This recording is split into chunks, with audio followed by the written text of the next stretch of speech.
You look at me. I'm not gonna look at you. You're gonna have to put these at the end of like your bloopers or something. I'm Yeah. not gonna look at you. See, now it's spiking.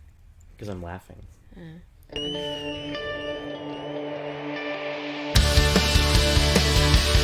Hey, this is Tony Falzone, the Motivated Medic. On today's episode, I have a very special guest, probably the specialist of special guests that we will have on the show today. So stay tuned. Correct that to most special.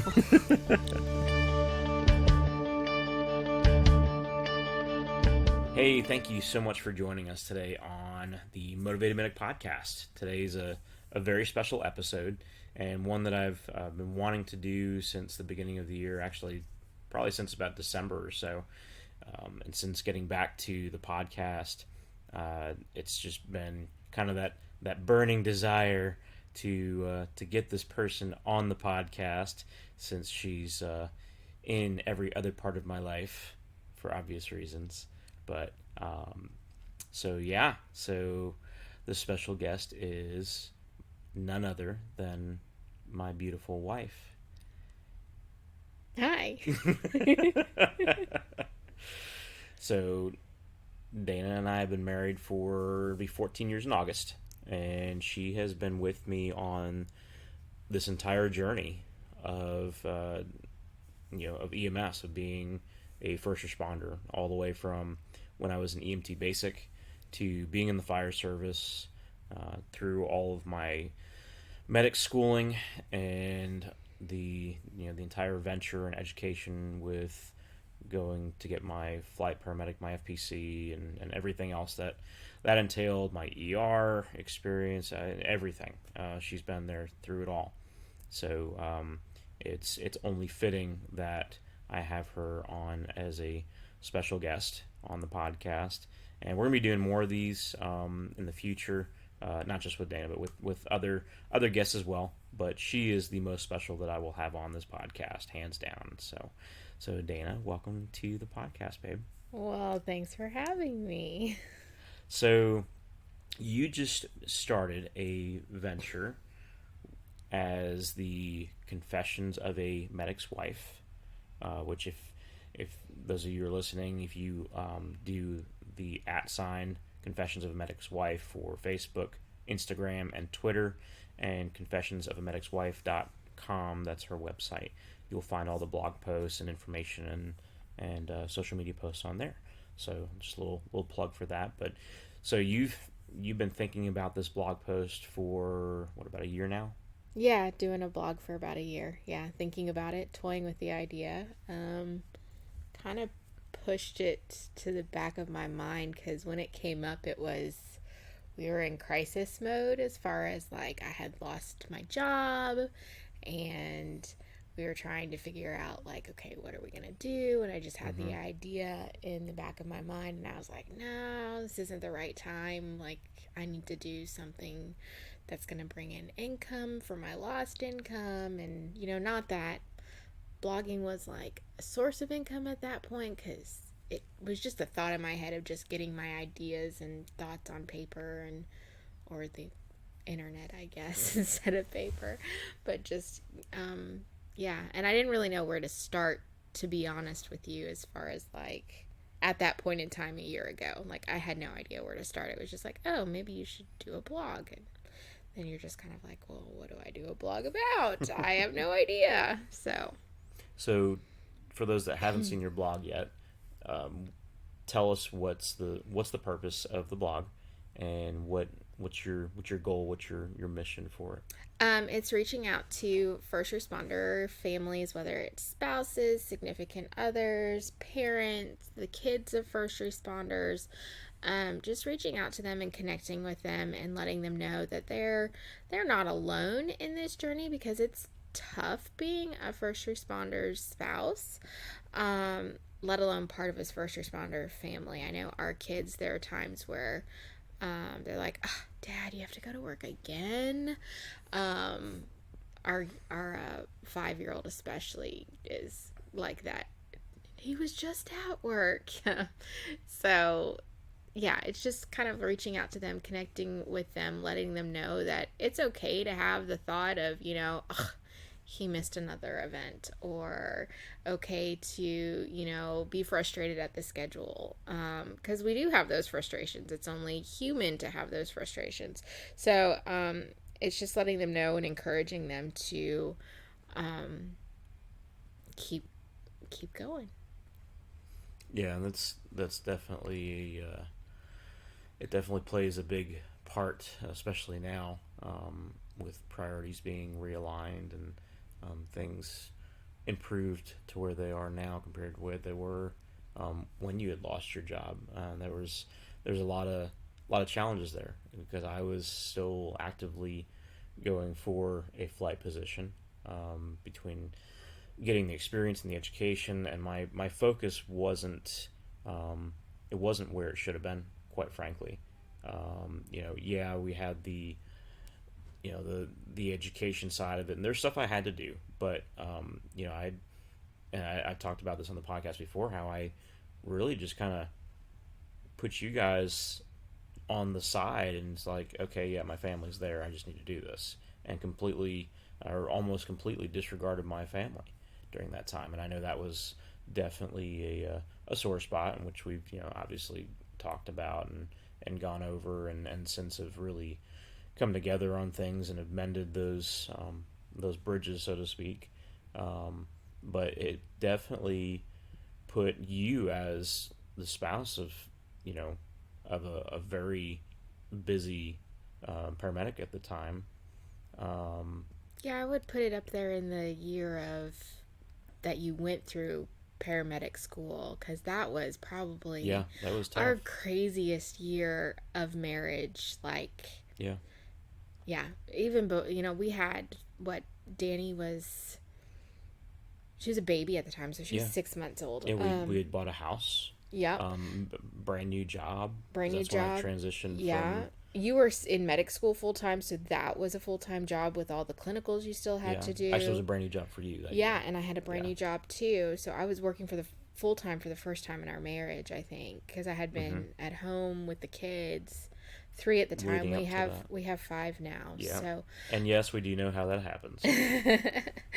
um so yeah, I would say last year would probably, as far as like tough years go, it's right up there with the year that you were in medic school, because we were basically strangers passing each other. Like, Yeah. I would come home from work.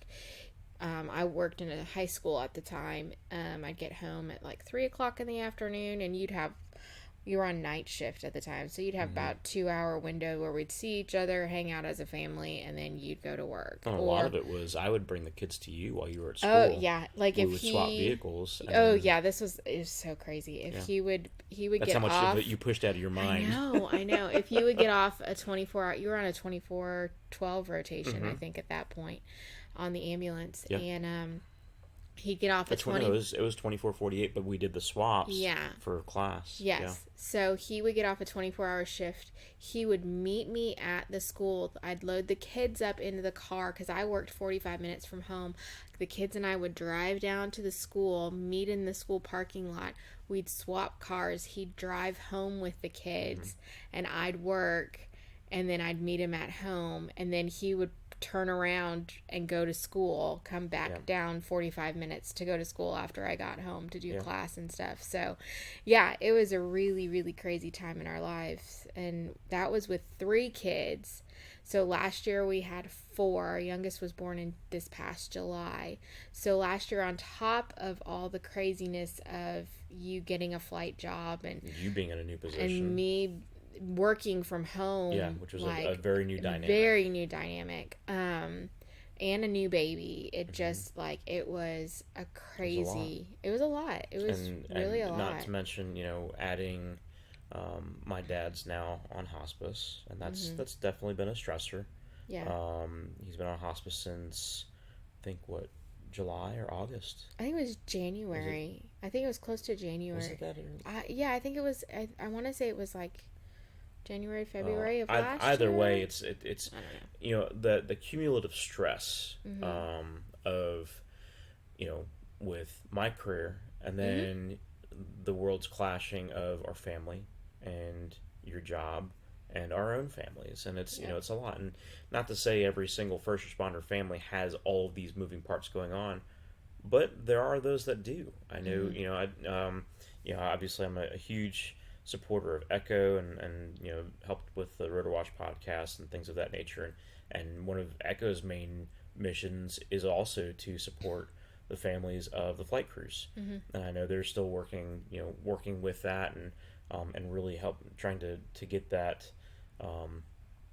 put out there more, and the fact that there is that support. Yeah, there needs to be too, because a lot of times y'all can't talk about your job, about what you see when you're taking a patient. There's those that'd be a HIPAA violation if you told me, Patient privacy, yes, protected all of health that information.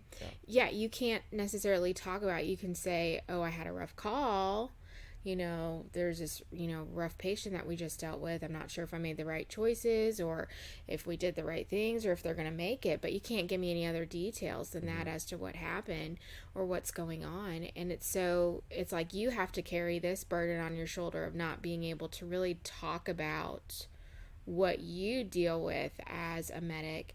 And then I'm coming in trying to really understand, because I would say probably for the first a good part of our marriage, it was just a topic we didn't bridge. It was just, we didn't really talk about it. It was kind of like the elephant in the room. Yeah, it was his job, but he kind of separated that this is my job and I don't want it to be a part of my home life. Whereas I really feel like with Confessions of a Medic's Wife that we still need to have some sort of presence when it comes to your career field and supporting you in that, and helping you realize you don't have to carry the burden of what you do on your own. Because you may not be able to tell us everything that happens, but we can still support you in being an emotional support for you, and being, giving you, whatever you need to be able to process through. I know one of your things is camping, and you love to go camping, much to although if you talk to my parents, I loved camping as a kid. Camping in a trailer, let me tell you, a trailer and RV, that's how we did camping as a kid. This guy likes to go hammock camping in the woods. No campground life for him, okay?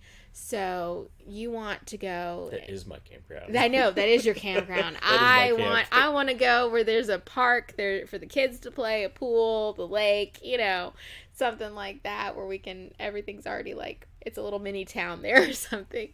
But it's that's your way of going and processing things, and I had to learn that was not him wanting to escape the family, because that was not the case. It was him needing to have the opportunity to process and the headspace without the extra noise of 5 children, or what I've got going on, or the different activities that the kids have to go to, which right now everything is kind of silenced as far as activities are concerned, which is definitely adding the challenges, and we'll get to that here in a little bit. But and I've talked about this on previous episodes, where it's very hard for you, my support system, to truly be that support system if I'm not communicating to you on where I need support. Mm-hmm.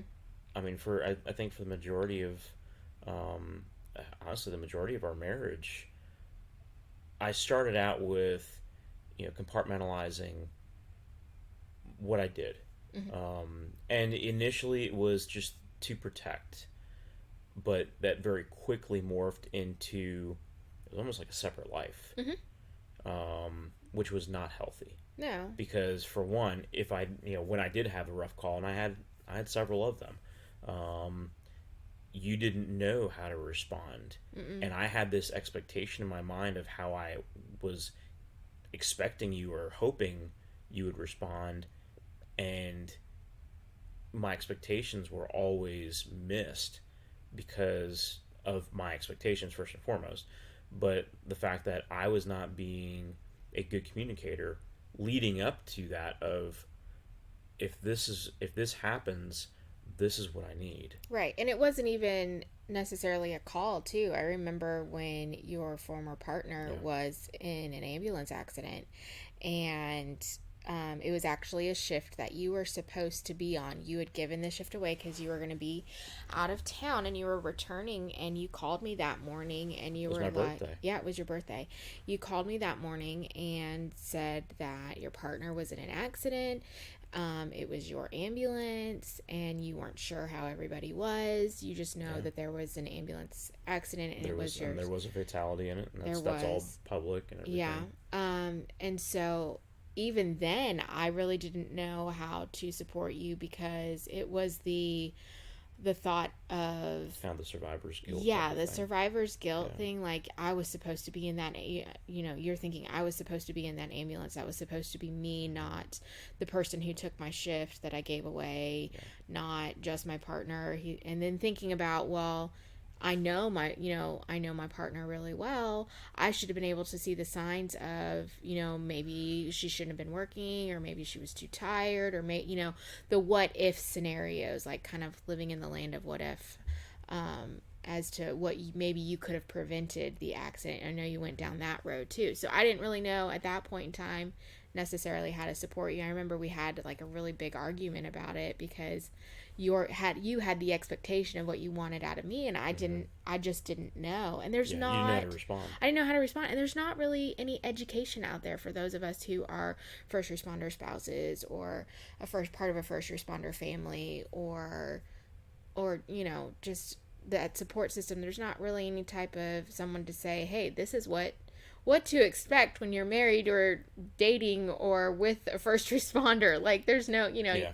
there's no book on how to respond or how to help your first responder get through some of these scenarios or anything like that. So it's all been, for us, it's all been a learning, like A learning very as big we learning go. curve. Yeah. And it's getting into flight with Life Force, and learning about crew resource management, and everybody's on the same page because we're verbalizing things like, okay, hey, there's some birds up at 12 o'clock high, so everybody knows, hey, as we're lifting off the helipad, we know that there's some potential risks up there.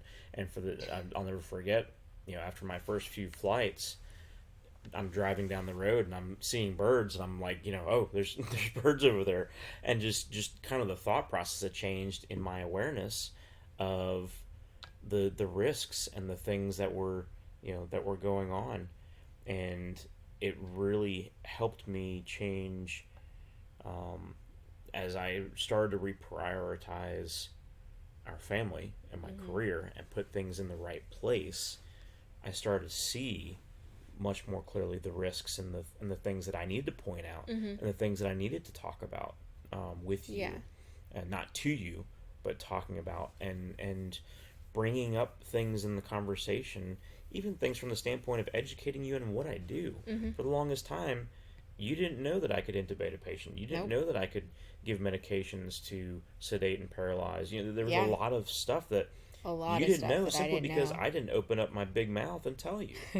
And it's I would be the first one to criticize you if something wasn't done at home, but the last person to communicate what I did at my job. Yeah. So that it was just such a broken, really a broken relationship from Mm-hmm. that standpoint. Yeah. And especially when it came down to crunch time, where I really needed your support emotionally, and mentally, and physically and spiritually, and learning what I should and shouldn't really be leaning on you for. Mm-hmm. That was a pretty big game changer. Yeah, and I think the biggest thing that helped with that is, you, like you said, learning that I can't be your sole support system. Yes, I'm a support system, but I can't be your sole support Yeah. system that you lay every single little thing on. Just like I need to have, other girlfriends, confidants, mentors in my life pouring into my life, you needed the same Yeah. too, because there's certain things that you can discuss, with some people that are in the Mm-hmm. career field that understand what you're Yeah, dealing and with. that's where, like, 911 Buddy Check Project comes into Mm-hmm. play with, like, Daniel and the Echo Fast team. And that's a huge thing there, to where you can talk to people confidentially about what's going on, and be able to have that. But there again, knowing that that is something else that I also need to be in place, or need to be able Mm-hmm. to vent in those arenas, is important, so that you don't see it as like, oh well, he doesn't want to talk to me about that. It's not that. It's there's certain things that I have to go talk to somebody about, that understands Right. from that aspect. It's It's not. it's a balance. It I mean, is. it's a It really balance. is. It's a balance of what you let me help you carry the burden on, and then what you let someone who's in the field, who knows what you're going Yeah. through, carry the burden on. It's like now, if I come home and I say, you know, it was a rough shift and I had a pediatric patient, that's all you need to know, Yep. because you Oh understand yeah. the gravity of what that means. I don't have to go into any detail. I don't have to say, Nope. what happened per se. The key phrases of it was a rough shift and it was a pediatric patient, Yeah. or it was just a really nasty call. Um, that it says a lot, because of the, as I've talked about before, with like as a firefighter, we did a lot of pre-planning and a lot of preparation. So it's because of all the preparation and the communication that we've had, and I Mm-hmm. know we're still improving that. Right. There's no plateauing Oh there. no. And that was part of the thing, is understanding that there was always a need for you to be asking questions, or for me to be receptive and responsive in a way that's not, you know, you should already know that kind of Right. attitude. It was okay, let me, and it's the same thing in, in air medical. It's not the, oh well, you should already know that, dummy. It's not, that's the wrong attitude to have. It's okay, let me help you understand better. Right. And that's what I was going about that all the wrong way, for sure, for a while, Right. even before I ever had my medic. So, but that's, that's a significant part of our support system. Mm-hmm. And I'm, and conversely, I'm learning more about what you're doing with teaching virtually, and Mm-hmm. the challenges that you have. So it's actually been a nice, I don't want to say give and take, but It's a balance. it, I it mean, is, it's a yeah. good balance. And it's because as I'm opening up and telling you more about what I do, for one, it gives me some insight into, hey, she probably has stuff that I don't know about. Maybe I should ask her some questions, and find out, what are some of the things that you struggle with your career. Yeah. And for one, that opens up the conversation completely between in the relationship, and that's Uh-huh. a big fallout Yeah. with people that are in this career field, that are just, they're button heads. They're, Mm-hmm. and that's where you start going down, the path of separation, divorce, Mm-hmm. and just because it's miscommunication. Yep. And it's not bad, it's just different. But understanding those differences is so, it's a key concept. Right. um, And it took us 14 years to yeah, figure that out. Like, yeah, yeah. I would beat my head against the wall almost literally, when the whole time it was just the fact that I wasn't communicating in a way that you needed to Right. hear, and Which in turn, in a like, way that made you me would got me understand. frustrated. Yeah. Yeah. Which in turn I was frustrated about. And so it was a constant, battle And the same thing on my of, end, because I would get frustrated when I would tell you I had a really rough shift, and like I had a couple CPR or something like that, and it didn't register with you, because you didn't really know what that meant. right. You didn't. That was hard for you to It's grasp. it's like the way that I've made the connection, and you've laughed at me for this too. The way that I'll make the connection to things is like, oh, was it Grey's Anatomy, like CPR, and you're like, no, they're doing it wrong, or something like that. So the only connection that I have to any type of like what that visually looks like, because I'm a visual learner, so I have to see something to fully understand how it works. So the only connection I had was, any of the medical TV shows that I've ever Oh my watched. And I goodness. can't watch a medical TV show with him because then he's always going like, nope, they did that wrong. They did this wrong. They did that wrong. They did all of this wrong. Like, and I'm Which is just like like, you just 99.9% of ruined us the entire in show for EMS. me. So, no, Hollywood but always gets it wrong. that's the only Always way I gets was it wrong. able to ever make a connection to it. And so I was like, oh, you did CPR on a person. Okay, great. Well, this is what we need to do today. Here's the list of stuff that has to happen today. And you're like, wait, I haven't switched off work mode yet. I need a moment. Yeah. So, And understanding that, as a first responder family, especially, kind of transitioning into what we're going through with today. Not this particular day, but just in this, the in where world. we're at right now as a nation, as a country, as a state. We're facing a lot of challenges, and this isn't isolated to just pre-hospital emergency services. Nursing staff, physicians that are in the emergency department, in the ICUs. Obviously air medical, and we are on new ground. This is new territory. Yeah. To where, every shift, like you talked about in your blog, when I left for that 24-hour shift the other day, um, was a was a pretty big took a pretty big emotional toll on you. Yeah. We've talked about the what if scenarios, and you have to. And not from a worry standpoint, but No, not from a worry, what do but we need from to do? what do we need to do? What needs to happen? We have plans in place for in the event of anything going wrong or going the way that we wouldn't want it to go. Um, And what do you mean by that? what do I mean by that? Just so they know. Okay, well, in the today's current situation, in the event that you're exposed to the virus, we have, a plan of, okay, you're going to have to, you're going to have to be away from us for at least 2 weeks. You can't come home for 2 weeks. Well, that's they Roughly. they've Whatever changed, the new the regulation three is at days, that and then if point. you have symptoms, and Yeah. yeah. Whatever But the new regulation either is. way, a minimum of 72 hours. Yeah, you'll have to be away. I mean, this was what? A week ago it was you had to be away for 14 days or something Yeah, like that. and now it's changed. See, it's so changing so quickly. I haven't even kept up to date with it. Oh, that was my fault. I just stopped reading. I stopped reading the information. I just get what information I need to know from the guy who's studying about it, because he needs to know about it for his job. Yeah. So for that, we knew that you had to be away for, a good portion of time. Okay, what is that going to look like as far as me and the kids? Because obviously we can't bring in any outside help. My family's quarantined, your family's quarantined, so it's all on me. So I even had to talk to my boss at work and just be like, okay, here's the deal.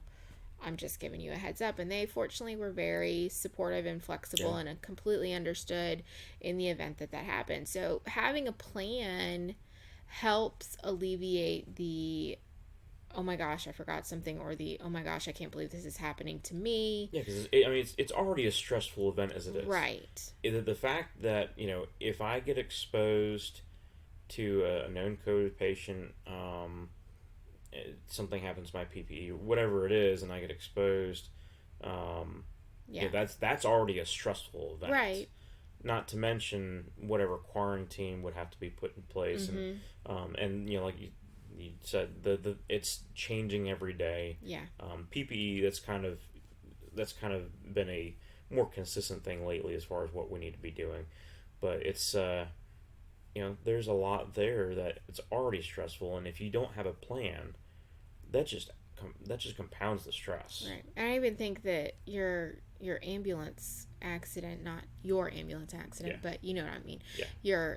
Your partner being in the ambulance, I think that even opened my eyes to, okay, well, we at that point in time, we didn't have a plan in place if you were in an ambulance accident. It actually never even crossed my mind, because when I think on like a scale of accidents, if you were to ask me which I think would be the higher risk job, I would say flying in the helicopter would be the higher risk job. I never even thought about the possibility of the ambulance crashing. Mm-hmm. Never even crossed my mind at all until that ambulance crash. But I mean, I can tell you the times that I've heard about helicopters crashing. Like, I Yeah. know when that's happened because it's usually a pretty big deal. But when an ambulance crashes, we don't really think of it, So I always equated, oh, he's on the ground, he's going to be okay. I never really thought that an ambulance crash was a possibility. So even then, it was like, Well, okay, at least a possibility for me. It was like, right. it was kind of well, that happens to other people, not, Exactly. yeah. Yeah. So at that point, we were like, okay, we really need to sit down and come up with a plan of, okay, Mm-hmm. who do you need to contact or who do you need to get in touch with? So, I mean, and even the same thing with like the helicopter, we Mm-hmm. have a plan in Yeah. place in the event that anything happens on the helicopter. That, Yeah. I actually, so I'm, one of the big things with the plan is I have a list of contacts, and these are both um, friends that are in air medical that um, do and also do not work for the service that I fly for. So Dana has people that she can call directly, cell phones, and obviously I talked to them, and they're mm-hmm, all good with it because these are people that I trust highly. But these are people that Dana can call directly and say what's going on, yeah, and because they can probably get more information than yeah, I could at and that if point. nothing else, that now they have a form of contact, if they didn't before, to talk to her and update her as much as possible. So And it's not that we are anticipating it, the worst case scenario ever happening. Um, but I think even going into our marriage and knowing that this was the career field that you had chosen, I didn't even think that was even a possibility or anything like that. And I don't, and that was the whole thing with starting my blog, was to be able to educate first responder families and help them with something as simple as coming up with a plan for just so they have a plan in place. Even we had made sure all of our wills, mm-hmm. our life insurance policies, everything are in one location Yeah, for both of us to find, because I mean, I'm not immune from something happening to me. yeah, and that's something else. So, Like for the state of Tennessee, and check with your state, but for the state of Tennessee, if both parents are deceased, if killed in a car accident, whatever, without if a will, without a will, the state and you have, decides. let's say you have 5 kids or 3 kids, the state can split the children up. It doesn't necessarily mean that they will go to your relatives. Mm-hmm. So you really need to have plans like that put in Right. place, and you can go to LegalZoom, and Dave Ramsey has some other links that you can check out to help with building, making a will and stuff like that. But um, I think one of the first really big eye openers for me as far as first responder families, and especially spouse, was when Natalie Hammond talked about her husband's crash, Mm-hmm. and this was when we were had Echo Nuga.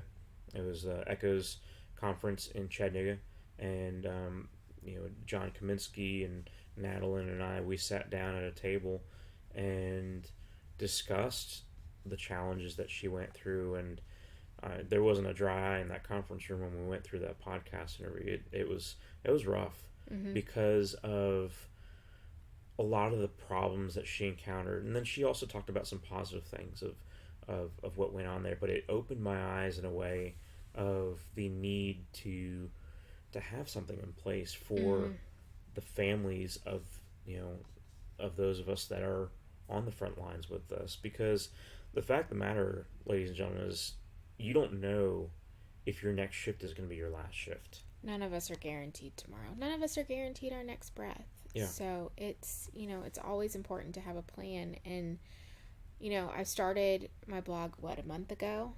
Mm-hmm. So, I haven't gotten to the point where I've started talking about these types of topics yet. I've kind of just been trying to build You're opening the door for right I'm now. opening it. Yeah. I'm trying to be more encouraging.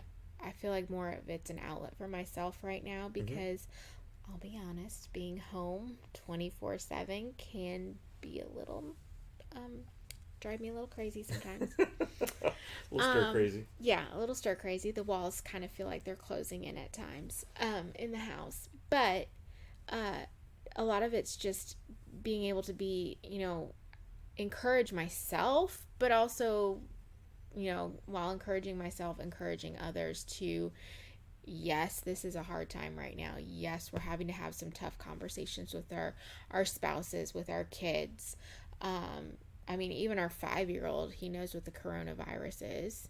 Yeah. He asked about it, and actually, I pulled a little funny on him because he asked how to get rid of the coronavirus, and I told him, I said, well, two things. You need to do two things. You need to obey your parents, and you need to wash your hands. So now every time one of his older sisters talks about the coronavirus, he thinks, just get rid of the coronavirus. You need to wash your hands and be obedient.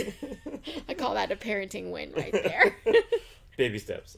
Baby steps. It may not be the full way to cure the coronavirus, but at least he's washing his hands more. Yeah, he definitely is. But yeah, like the whole purpose of the blog was to share little tidbits of our life together with the kids, Yeah. and balancing your career and balancing my career. And And we have a crazy life, even with the fact that things have slowed down with this. I mean, it's 10:15 on a Friday night, and we're recording this podcast, which we're supposed to post this morning, so you guys will be hearing it later on Saturday. But that's part of it. With kind of bending, we had a lot of family time today, which was really nice. mm-hmm. Went for a walk, and I took the kids out fishing a little bit earlier today, and then we went for a walk after dinner, and got some ice cream and walked back, and it was necessary. And that's one of those things where it's like, Got the kids away from the screens. yeah, and just that bonding and understanding when you just got to put stuff down. The work emails will be there, and I'm not saying to dismiss your responsibilities and dismiss the things that you must be tending to, but there is a time and a place to put a pause on things, and really hone in on the family unit. I've said this before. It's my priorities are my faith, my family, my friends, my work and my friends. But faith and family, that's primary right there. So, and until it's hard to put a plan in place when you don't have your priorities in order, because you're trying to make plans for something that you haven't prioritized. So it's like, well, if this happens, then I do this. But if this happens, well, I don't know what to do. So, but with what's going on now, there's a lot of negative stuff. There's a lot of misinformation. There's a lot of speculation, and trying to discern through all that, especially on social media, is ridiculous. So I know we've tried to limit our social media interaction. I've which muted is, my notifications. yeah, it's difficult, especially when we're trying to put stuff out like this that is positive. So you are on social media with putting posts out, and it is a challenge to not scroll through other stuff, and especially when you're trying to communicate with other people that you can't see face to face. Yeah. So it's a hard time for us all. It's like we're very family oriented people, so not being able to go see either of our families right now is really hard.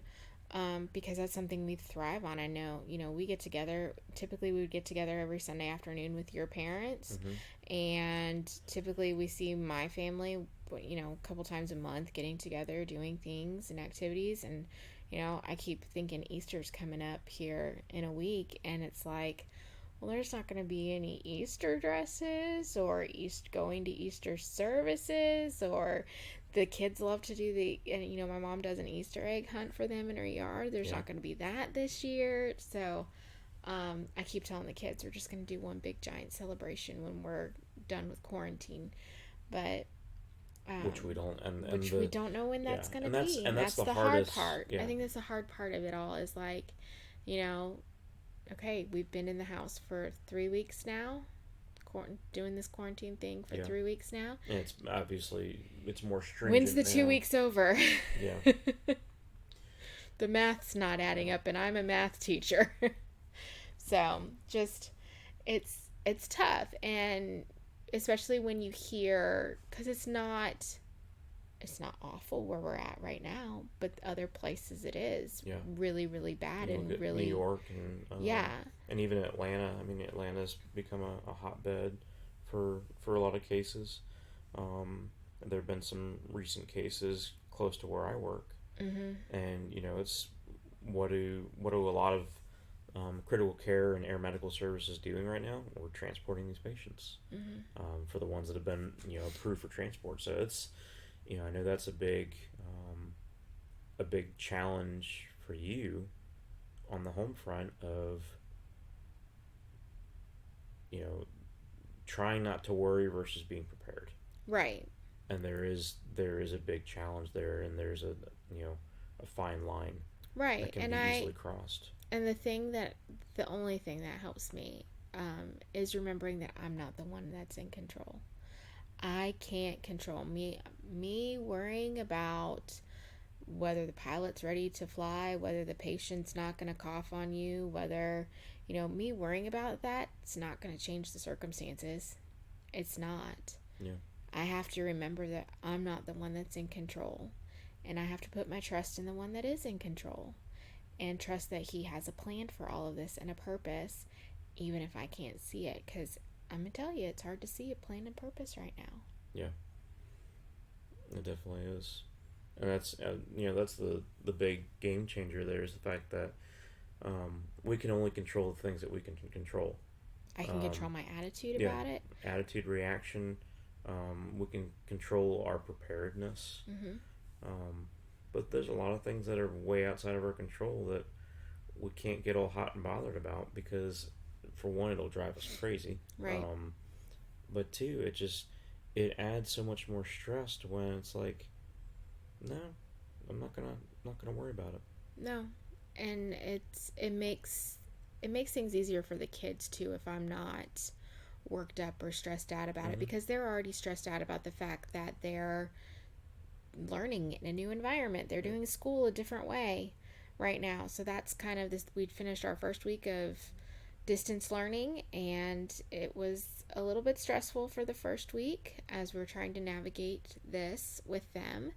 And me being worried about something that I can't control right now is just adds stress to them. So it's better for me to not worry.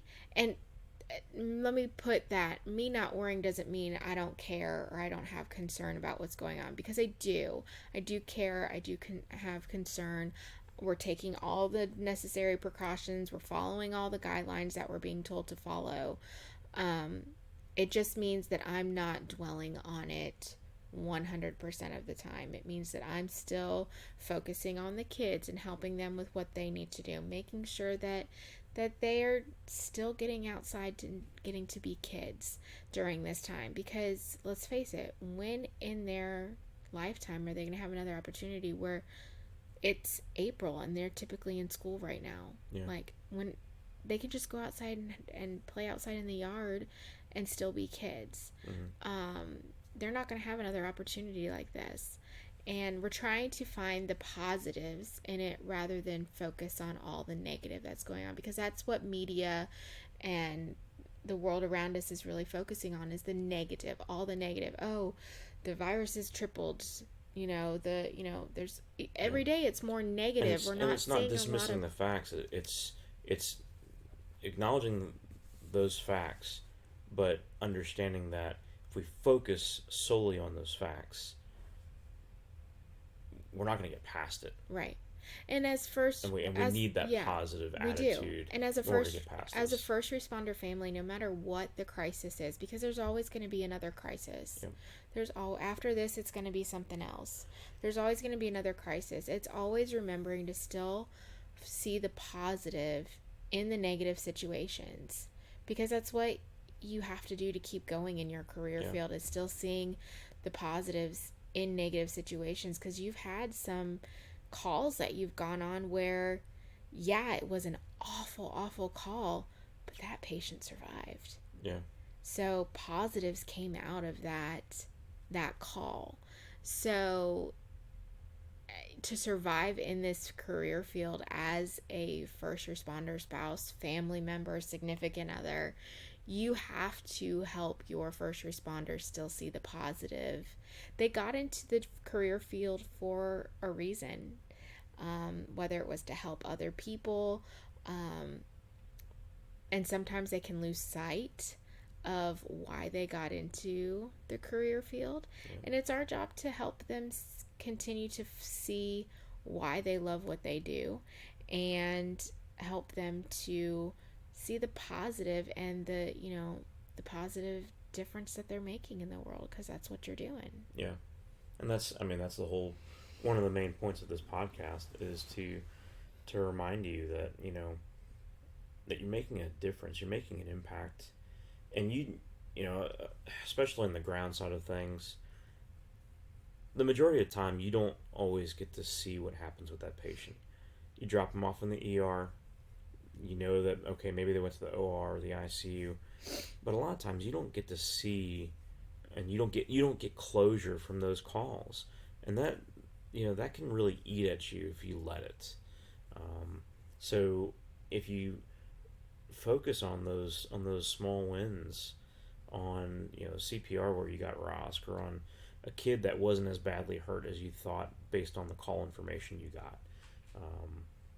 There's a lot of good things that we can focus on, because let's face it, there's a lot of negative stuff out there. There's a lot of negative stuff in our career.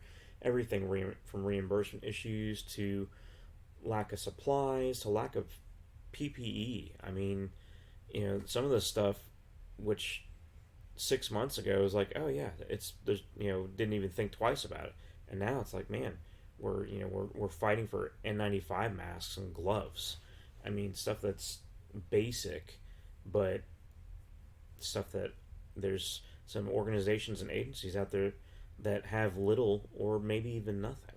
Mm-hmm. So, having some perspective and really, really looking at the good in this, and I've referenced Jocko Willink a lot, and he talks about how you can always search for and hunt for and find something good in a situation, and even if the situation is dire, like he talked about an example on this towards the end of one of his podcasts, about a guy that wrote him that his girlfriend was a drug addict, and she was actually recovering, she was doing well, and he went out on a trip or something like that, or deployment, I forget what it was. He came back and she had killed herself, and his question was like, how do I find the good in this? And Jocko's answer, and I'm kind of paraphrasing, but he said, the good is basically your reaction to what happened. What can be good is how you react to what happened. Is it good that she killed herself? No, that's not good. That's horrible. Is it good that she was a recovering drug addict that went back into her addiction? No, that's horrible. But the response that somebody can have amidst a very horrific situation can be something that makes a good impact on those that are watching. Mm-hmm. And I've talked about how there's a lot of people watching right now, especially, I mean, guys, we're in the limelight. Mm-hmm. As first responders, yep, the spotlight's on us. As nurses and physicians in the ER and the ICU, a lot of the unsung heroes of healthcare, we've got the stage, baby. I mean, this is it. So having a good attitude and making sure that we are, talking with, with factual, positive things that are coming out of our mouth it's essential. It's not just essential to our own reputation, but to, especially for emergency services, for pre-hospital, that's a game changer. This is a game changer for us. But it can very quickly be whisked away if people start doing some negative things or making some bad choices. Yeah. So we have to be very careful here. We have the spotlight on us, which is excellent from a standpoint of support for what we do. But we've got to be very careful. And I would challenge you to be very careful, be very cautious in how you respond to the fact that we are in the spotlight. Know your protocols, do your job well. Don't come out of the truck looking like you haven't slept in 3 weeks, and maybe you haven't slept in a long time. Maybe you've been running those calls day in and day out, and you're exhausted. But be professional. Have a good attitude, and take care of your support system, your family. If you don't have a family, maybe you're single. Take care of the friends, your parents, the colleagues that support you. I mean, that's just as essential. You're not alone. No, you're not alone. And that's one thing. If you feel like you're alone, reach out to me. Reach out to Daniel. If you're a spouse of a first responder and you feel alone, reach out to Dana at Confessions of a Medic's Wife. Reach out if you're in the fire service. Reach out to Confessions of a Firefighter's Wife, to Abby. There's a lot of resources out there. Check out the EchoFast team. Check out the 911 Buddy Check Project, the Spartan Wellness Group. Check out Fit for Duty. James Boomhauer. There's a lot of resources out there for you, for us, to get through this. So as we kind of close up this episode, because especially because I'm losing my voice. I think we both are. It's late, but thank you for listening, and we want you to get something out of this to benefit the family and to benefit the support system. And Dana, I really appreciate you opening up, because I know this is not what you like to do. You don't like the spotlight on you. You don't like the limelight, or really. You don't. You're mostly an introvert. So yeah, I'm a forced extrovert. That's what I call myself, a forced extrovert. But any last thoughts, or just be there, just be supportive, be part of the calm in the current storm, because it doesn't do you any good, it doesn't do your family any good, it doesn't do your first responder any good if you're overreacting on things, or worrying, or panicking, or follow the guidelines, do what you're supposed to be doing, and just be the calm in the storm right now, because that's what your first responder needs from you. They need to be able to come home after whatever they go through on the job and just be able to step away from it and just relax and be in the calm.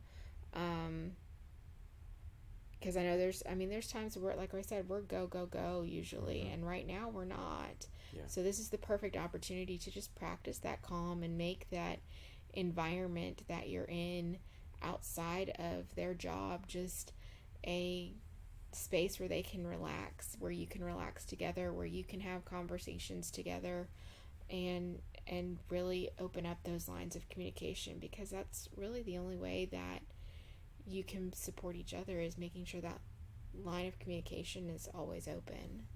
And also, having a busy family, when I come home, I understand that it doesn't mean the dishes are going to be done. The kitchen's going to be spotless. The laundry's going to be done. For one, that's a team effort. That's not my wife does all the housework and I go to work. That's not our dynamic for our family at all. And it never will be. The kids do a lot of it. Yeah. Child labor.